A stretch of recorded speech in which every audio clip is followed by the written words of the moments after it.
So welcome back to my YouTube channel. বন্ধুরা চলে এলাম আবার একটা নতুন ভিডিও নিয়ে। তো বন্ধুরা আজকে বক্সের ফিডব্যাক সমস্যা নিয়ে আজকে মেন ভিডিও। যাদের বক্সের ব্যাকে আওয়াজ যাচ্ছে সেই প্রবলেম নিয়ে বন্ধুরা আজকে কথা বলবো। তো দেখতে থাকুন, সঙ্গে থাকুন ডিজে চিন্টু চ্যানেলটিকে অবশ্যই সাবস্ক্রাইব করে রাখবেন এই ধরনের আপডেট ভিডিও পাওয়ার জন্য, দেখার জন্য। তো বন্ধুরা সঙ্গে থাকুন, দেখতে থাকুন।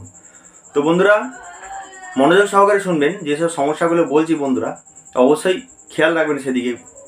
আচ্ছা, বক্সের ব্যাকে যে আওয়াজ হচ্ছে বন্ধুরা, বিশেষ প্রবলেম হচ্ছে বাটামের যে স্ট্রাকচারের যে কাজগুলো থাকে ওইগুলো কোনো কোনো ক্যাবিনেট কোম্পানিরা সেটাকে করে কি ফাঁকা মেরে ছেড়ে দেয়, মানে ব্যাকপিটে আওয়াজ যখন ভাইব্রেশনটা তৈরি হচ্ছে বন্ধুরা, ভাইব্রেশনটা শুধু প্লাই তো রাখতে পারে না, যার কারণে বাটাম মারা হয়। বাটাম ঠিকঠাক সেটিং করা আছে কিনা বন্ধুরা দেখবেন। আর সব থেকে ইম্পর্টেন্ট হচ্ছে এয়ার গ্যাপ, ওয়াটেজ যে অনুযায়ী রয়েছে আপনার বক্সে সেই অনুযায়ী এয়ার গ্যাপটা ঠিক ম্যাচিং যদি না হয় সেই ক্ষেত্রে কিন্তু ব্যাকে আওয়াজ যায় বন্ধুরা। আর একটা কারণ হচ্ছে যেটা স্পিকারের যখন লুপ মানে প্লাস মাইনাস কোনো কারণে যদি বেভুলে যদি ঘুরে যায় তখন ব্যাকে আওয়াজ হয় এবং বেসটাও সঠিকভাবে পাওয়া যায় না, এইসব সমস্যা হয় বন্ধুরা। তো বন্ধুরা আর একটা প্রবলেম হচ্ছে কি, মেশিনের যখন রিপেয়ারিং হয়, এই রিসেন্টলি একটা সমস্যা হচ্ছে, মেশিন রিপেয়ারিং হয় সেই সাপ্লাই লাইন থেকে মানে স্পিকার লাইন থেকে যে কানেক্টার থাকে কানেক্টারের লাইন ঘুরিয়ে ফেলে অনেক টেকনিশিয়ানরা ভুল করে। তো সেই ক্ষেত্রে সেই দিকে একটু খেয়াল রাখবেন বন্ধুরা। আর যদি আপনার ব্যাকে আওয়াজ হয় বিশেষ ক্ষেত্রে স্পিকারটাকে প্লাস মাইনাস দিয়ে চেক করবেন যে স্পিকারটা ঠিকঠাক আছে কিনা। আর একটা ইম্পর্টেন্ট জিনিস যেটা বললাম এয়ার গ্যাপটা, ঠিক আছে। আর বক্সের পেছনে ফেল টেল অবশ্যই মারবেন না, একদম ভালো জিনিস নয়। অনেক কলকাতার যে সমস্ত কোম্পানির বক্সে দেখেছি ফেল মারা থাকে, তাতে কি হয় বেসটা শোষণ করে নেয়, ও থ্রো কমিয়ে দেয়, রেঞ্জটা কমিয়ে দেয় বেসের, ওই জুট ফেলের জন্য। ওই সমস্ত ফেল ক্যাবিনেটের মধ্যে লাগাবেন না। যে সমস্ত বন্ধুরা ক্যাবিনেটে ওই ধরনের ফেল লাগানো আছে খুলে বাটাম ঠিকঠাক করে সেটিং করে, আচ্ছা এয়ার গ্যাপটা অবশ্যই দেখে নেবেন, ঠিক আছে।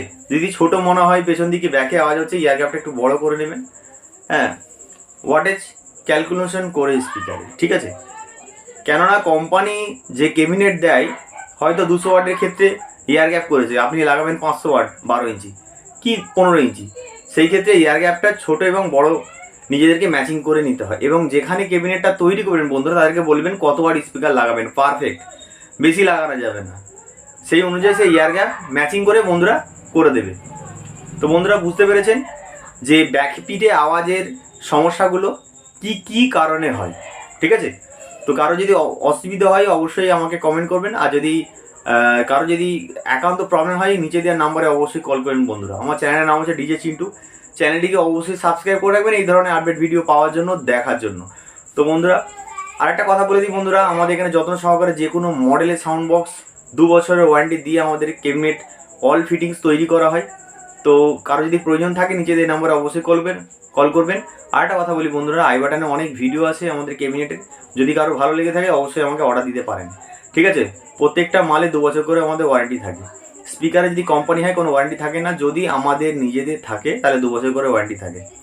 তো বন্ধুরা এই ছিল আজকের ভিডিও। বন্ধুরা ভালো লাগলে অবশ্যই একটা লাইক দেবেন, আপনাদের বন্ধু বান্ধবদেরকে শেয়ার করে দেবেন এই ধরনের ভিডিওগুলো। তো বন্ধুরা একটু সাপোর্ট করবেন আমাকে। তো বন্ধুরা ভালো থাকবেন সবাই, দেখা হচ্ছে নেক্সট ভিডিওতে। বন্ধুরা সকলেই ভালো থাকবেন, টাটা।